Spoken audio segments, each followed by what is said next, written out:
What's going on, YouTube? It's your boy Gabos, and we back with another one. This video is brought to you by Mr. Ballin. If you're a fan of the sick, twisted stories, this dude is one of the greatest storytellers that I know on YouTube. And we have the most fucked up interrogation ever caught on tape, mature audiences only. My video is not brought to you, but you know. So with that being said, we're gonna get right into it, man. I rock with you if you rock with me. You know the vibes.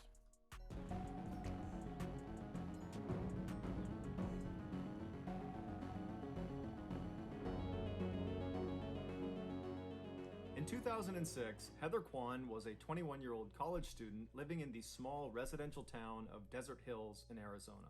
From a very young age, Heather was someone who always seemed to give her friendship to the people who needed it the most, people who were hurting on the inside or who society had kind of forgotten about. This is why when she was a teenager and a young adult, she would often spend her weekends volunteering her time with underprivileged children. It's also why she aspired to go to law school and become a defense lawyer, because she loved the idea of professionally helping people that desperately needed her help.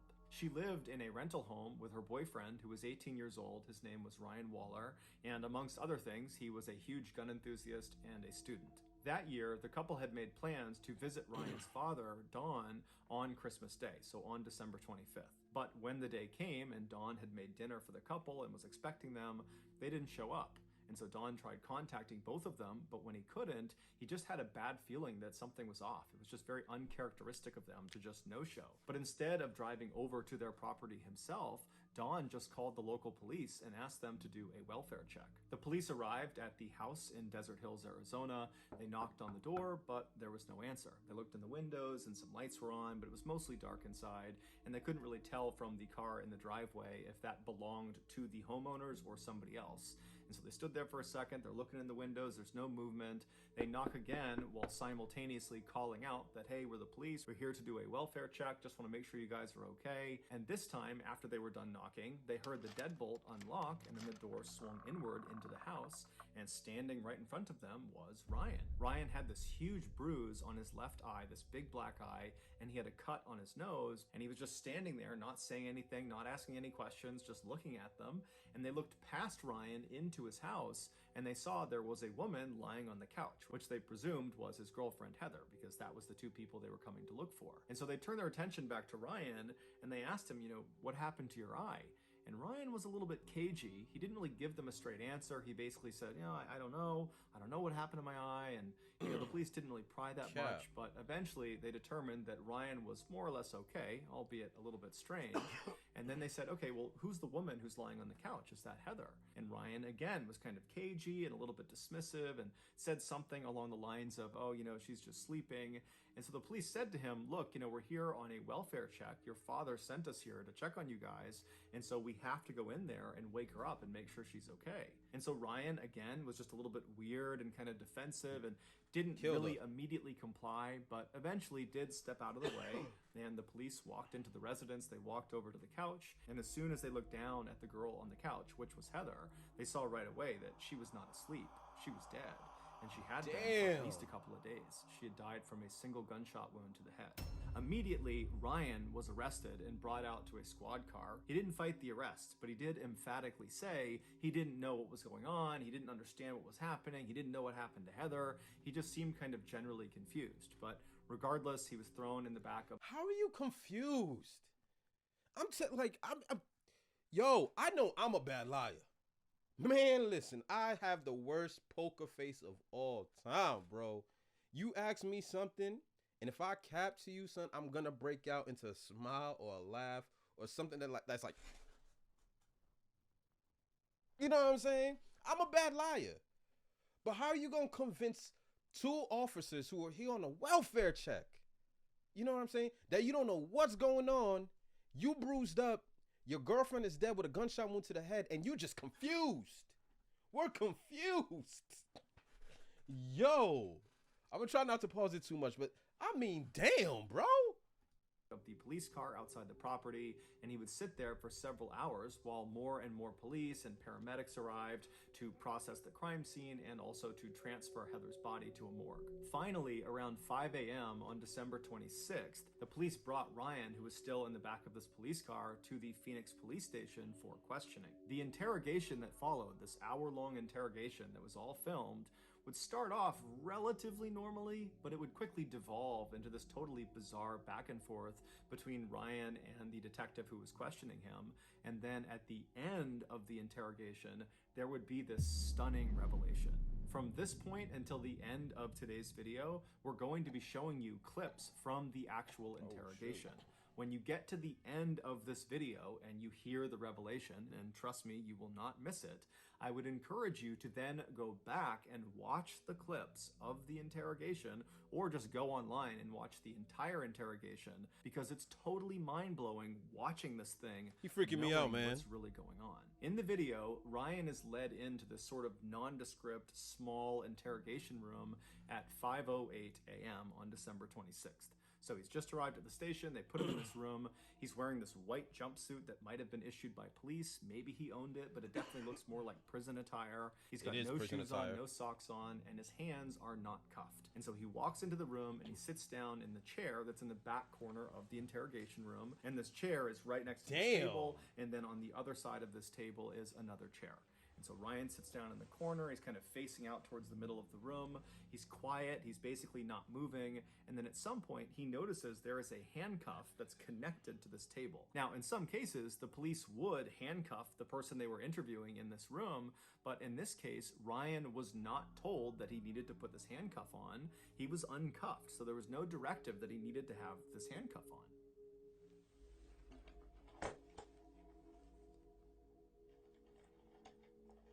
This is eerie.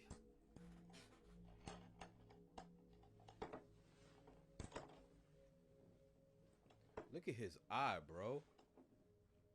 My boy looked like a raccoon.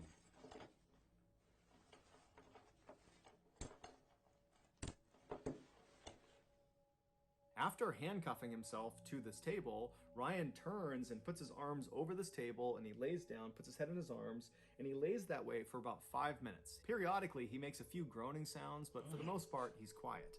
And then all of a sudden, as he's laying there, he suddenly makes a fairly loud moaning sound, and he stands up in his chair like he's gonna walk out of the room, but as soon as he starts to walk away, the handcuff stops him. The handcuff that he was not told to put on. And so he's stuck against this table, but he doesn't seem fazed by it. He looks almost confused by what's happening, but he doesn't dwell on it for very long. Instead, he just reaches across the table and grabs a blank piece of paper, and then he just sits back down in the seat, he crosses his legs, and he starts looking at this piece of paper. At 5:17 a.m., so roughly 9 minutes into this interrogation, which really hasn't even started yet, Ryan is intently looking at this blank piece of paper when a detective walks into the interrogation room. This detective was named Dalton, and he informs Ryan that they're going to be taking pictures of his feet, and so he needs to put his feet up on the table that's right next to him. Ryan at first acts very confused and doesn't really understand what's happening, but he eventually complies and he puts his feet up on the table, and by the time his feet are up there, another officer walks into the interrogation room, and he's got a camera and he's got this big kit with him, and he would begin about a 10-minute long process of photographing Ryan's feet and also swabbing Ryan's feet. During this 10-minute session, Dalton stays in the room, and so Ryan periodically asks him if he can just leave and go home, seemingly unaware of how serious this situation really was for him. And when Dalton would tell him, no, you can't leave, Ryan would act totally frustrated and kind of angry and upset, kind of like how a child would act if they were told they couldn't have something they really wanted to. At 5:28 a.m., after this 10-minute session is complete and they've photographed and swabbed Ryan's feet, the second officer leaves the room and Dalton shuts the door behind him, and then he walks over to the table and he grabs the chair on the other side from Ryan. He drags it out so it's closer to Ryan, and then he sits down and introduces himself. After that, he begins asking Ryan some very basic questions. He asks him to confirm his name, which he does. He asks him to confirm his date of birth and his social security number, and Ryan does both those things. And then he asks Ryan if he understands why he was there, why he was being interrogated. And Ryan says no. And so at this point, Dalton says, okay, let's just stop right now. I'm gonna read you your rights. And so it's at this point in the interrogation that Ryan's behavior starts to get really, really weird. After Dalton tells Ryan he needs to read him his rights, you can see Ryan doesn't compute what he's saying. He's just kind of looking blankly, and Dalton seems to pick up on that, and so he tries to make it kind of lighthearted, and he says, hey Ryan, I'm gonna read you your rights like they do on TV, like on Cops and on Law and Order and CSI, any of those crime shows, they read people their rights. That's what I'm gonna do. You know what I'm talking about? And Ryan just goes, no. And Dalton's kind of confused. He's like, you haven't seen any cop show where they read people their rights? And at this, Ryan kind of changes his behavior. And suddenly he's not as robotic. He's a little bit defensive looking. And he says, oh, yeah, I have, yeah. At this, it's pretty obvious to Dalton that Ryan is lying about something that is totally insignificant, whether or not he's seen true crime TV shows. It really just didn't matter at all. And there's this weird hesitation where both of them are just kind of being quiet for a minute. It's like Dalton knows he's lying about it, and Ryan just seems totally confused. And then ultimately, Dalton just decides to not key in on this kind of weird lie that Ryan has just told. Instead, he just reads Ryan his rights. And then after that, he gets back into some basic questions. The next one was, hey Ryan, what was the highest grade you achieved in school? And now at this point, Ryan is not looking at Dalton. He's looking to the far side of the room. He's got this blank expression on. And when he's asked this question, he just says, I don't know. And Dalton's like, you don't know what level grade you achieved in school? And Ryan says, no, I don't know. Eighth grade. So again, he's changed his answer fairly abruptly when he's challenged. And so Dalton is probably thinking to himself that he's lying again. But again, it's just kind of an insignificant thing, but it's building a pattern of mistrust here. It's hard for Dalton to believe that Ryan is going to be truthful if he can't even tell the truth about things that don't matter. Yeah, but Dalton decides not to fixate on it. Instead, he asks a follow-up question based on the fact that Ryan has said 8th grade is the highest level he achieved.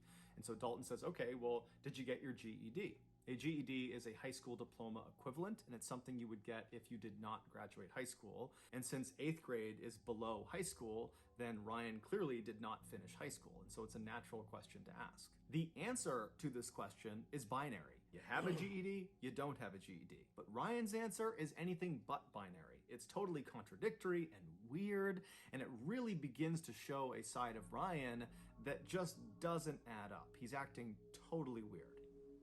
Do you have a GED? I don't know. You don't know what? I don't know. My fault, yo. You're not gonna go I home. just came down with a bug. My bad. Probably gonna edit a lot of the coughing.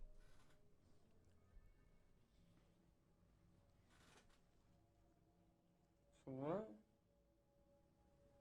What's the highest grade that you completed? B? What? No. Yo, whose mans is this? Not grade, as in. Whose letter mans grade. is this? I'm asking. Did you graduate? My high head school? itch, bro. No. And the highest you went was 8th grade.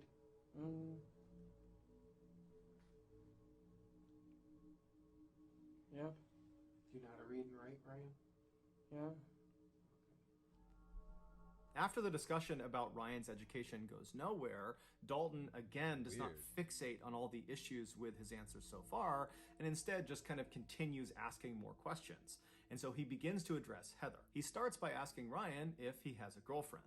Now, Dalton at this point would know that Heather, the girl who was deceased, was Ryan's girlfriend because the police were asked to do the initial welfare check on Ryan and Heather, the couple. Right. That's something that Dawn would have relayed to police. And so Dalton knows they have a relationship, but he wants Ryan to tell him he has a relationship with Heather. So again, he asks Ryan, do you have a girlfriend? And Ryan says no, which is a lie. But Dalton goes along with it and says, okay, well, do you know a girl named Heather? And Ryan would say, yes, I do. But his description of Heather was just completely inaccurate. He said Heather was a 16 or 17-year-old girl, even though she was actually 21. And he would say her last name was Kyman. He thought. He wasn't entirely sure. He said she has nicknames and she has different names she uses, but he believes it's Kyman, even though her last name was actually Kwan.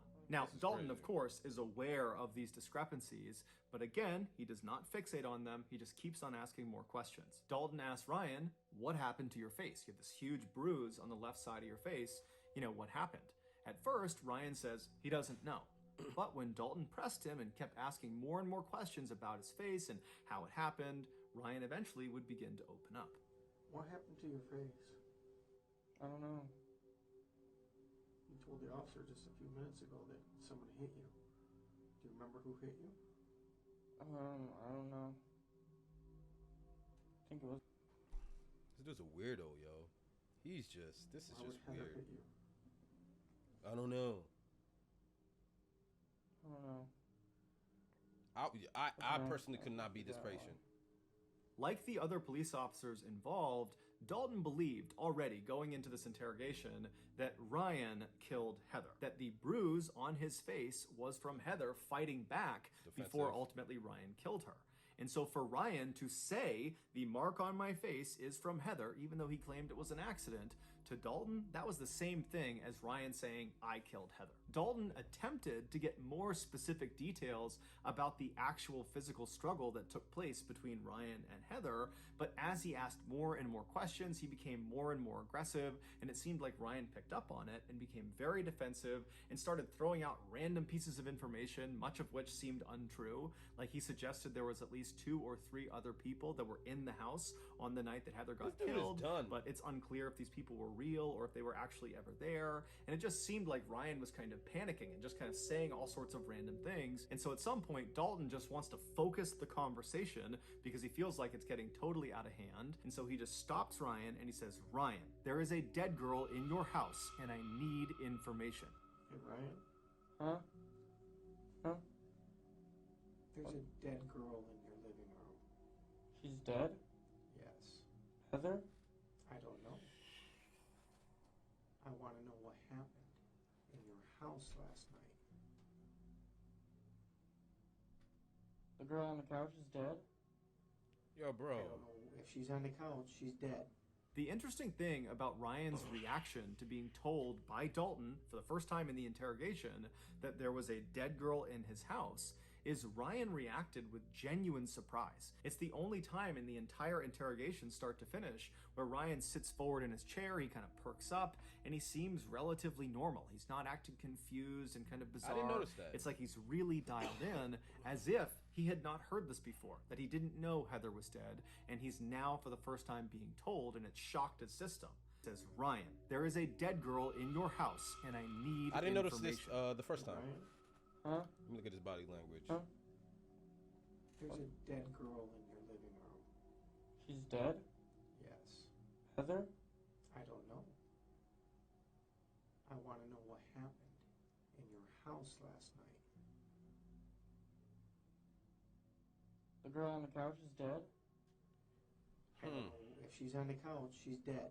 The interesting thing about Ryan's reaction to being told by Dalton for the first time in the interrogation that there was a dead girl in his house is Ryan reacted with genuine surprise. It's the only time in the entire interrogation, start to finish, where Ryan sits forward in his chair, he kind of perks up, and he seems relatively normal. He's not acting confused and kind of bizarre. It's like he's really dialed in. This is a good if one, man. He had not heard this before, that he didn't know Heather was dead, and he's now for the first time being told, and it shocked his system.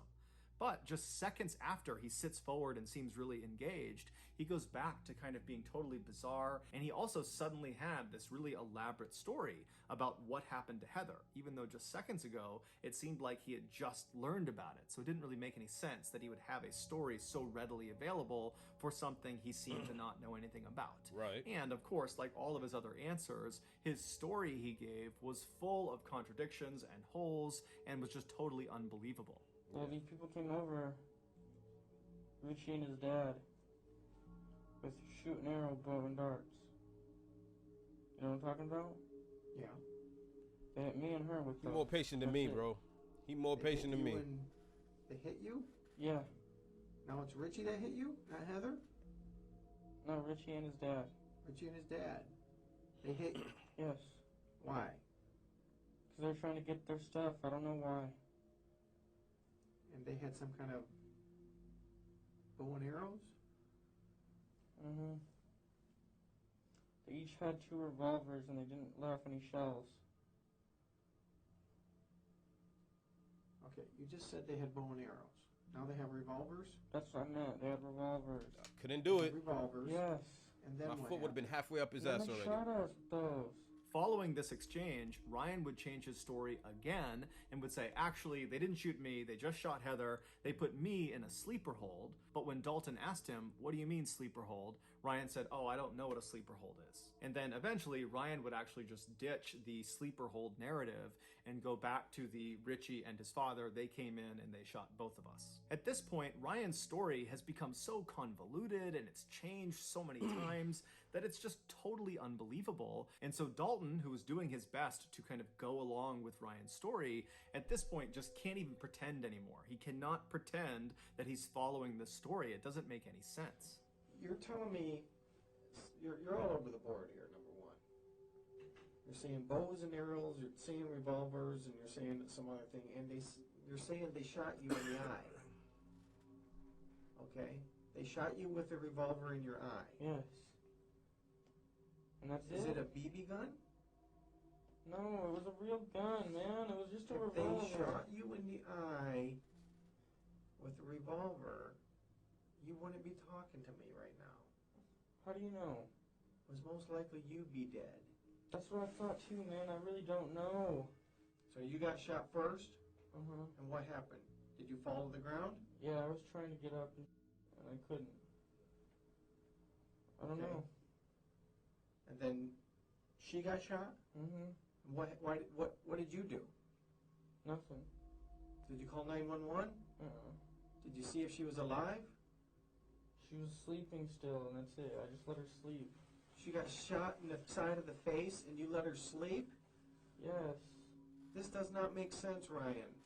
After this exchange, Dalton just goes full bad cop on Ryan, openly accusing him of shooting and killing Heather, and Ryan just continues to say he doesn't know anything, that he didn't do it, and his answers are just totally nonsensical and contradictory, and nothing is making sense. And so finally, at 5:52 a.m., roughly 45 minutes into this interrogation, Dalton is just at a loss. He does not know how to handle Ryan, because even though he really believes he did it, nothing Ryan has said has incriminated him, because nothing Ryan has said makes any sense. And so he's sitting there kind of thinking what he's going to do next, and then Dalton notices something.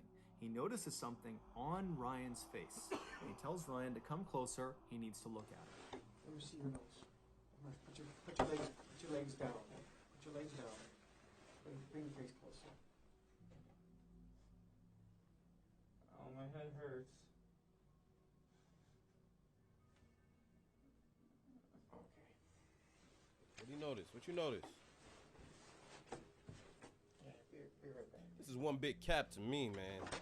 This detective got patient. This is why he does what he does. Dalton had finally just discovered were 4 bullet holes in Ryan's face and head. Ryan had committed no crime. He was a victim the same way Heather was a victim, but somehow Ryan had survived the attack. On December 23rd, so 2 days before the welfare check, 2 men attempted to break into Ryan and Heather's house. They were 23-year-old Richie Carver and his 54-year-old father, Larry Carver, the same Richie and Richie's father that Ryan had mentioned during the interrogation. They were there because of an altercation that had occurred between Richie and the couple about a month earlier.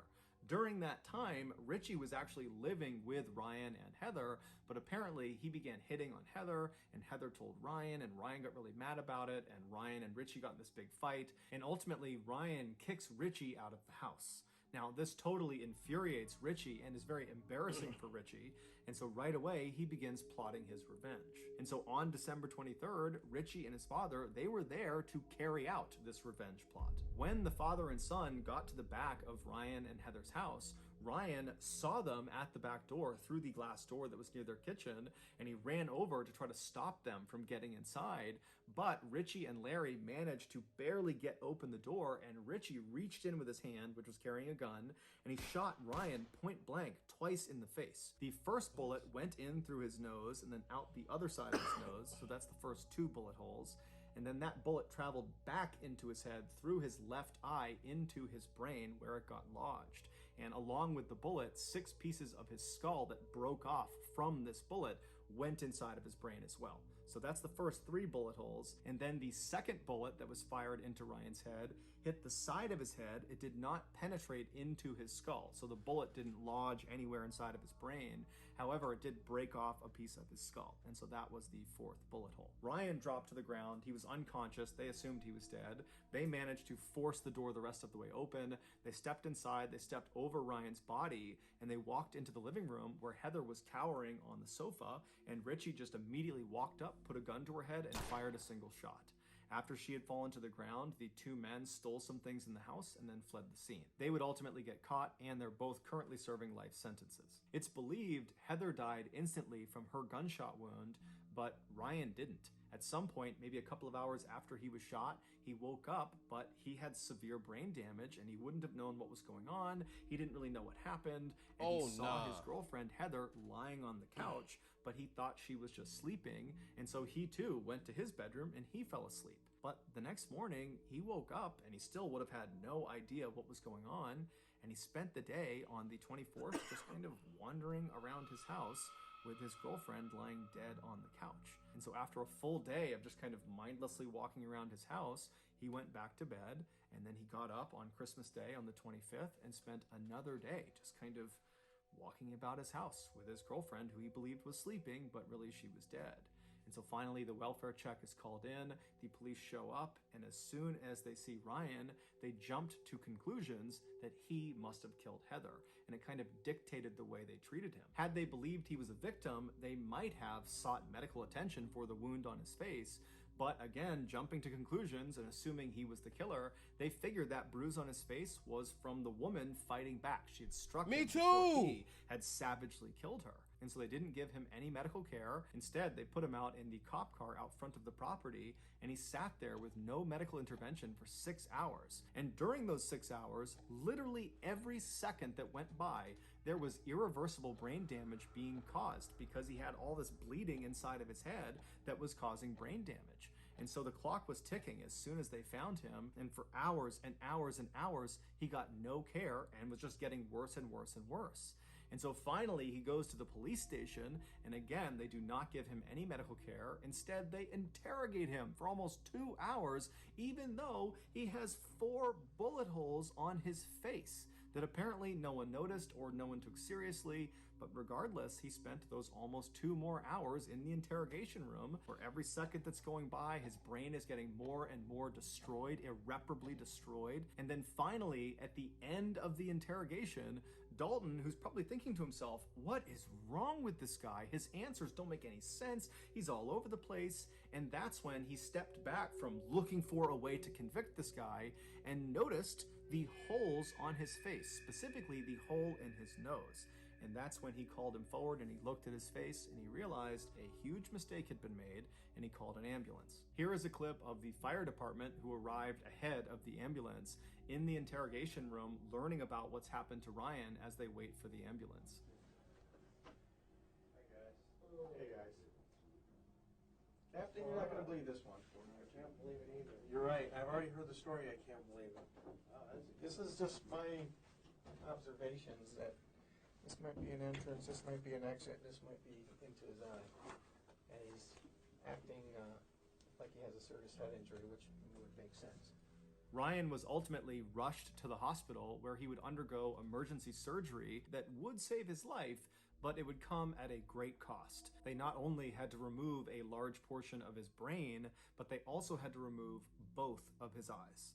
Now, it should be noted that at least one other source says he only had his left eye removed, but regardless, after this surgery, Ryan was no longer independent. He had so much brain damage, he couldn't take care of himself, and so he had to move back in with his parents, who became his full-time caretakers. And then 10 years later, Ryan would die from a seizure that was directly connected to the injuries he sustained from that attack, and it's connected to the lack of care he received in those first critical 8 hours after the police found him. The Phoenix Police Department, after this mishandling of Ryan's case went public, they did an internal investigation, but no one was ever disciplined, at least not publicly. As for Ryan's family, they certainly could have filed a lawsuit against the Phoenix Police Department, but they chose not to. They said, the only thing we want is our son back, and a lawsuit will not give us that. So that's going to do it, guys. If you got something out of today's episode and you haven't done this already, I get please something? offer to make the like button a sandwich of their choosing. But when you make it, make sure you construct it between two very thin, stale rye bread heels. Also,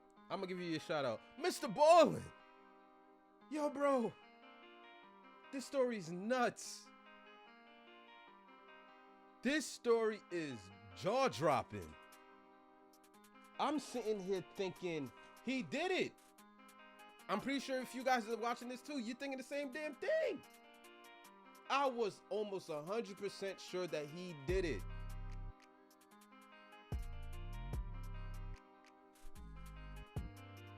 That's crazy, yo.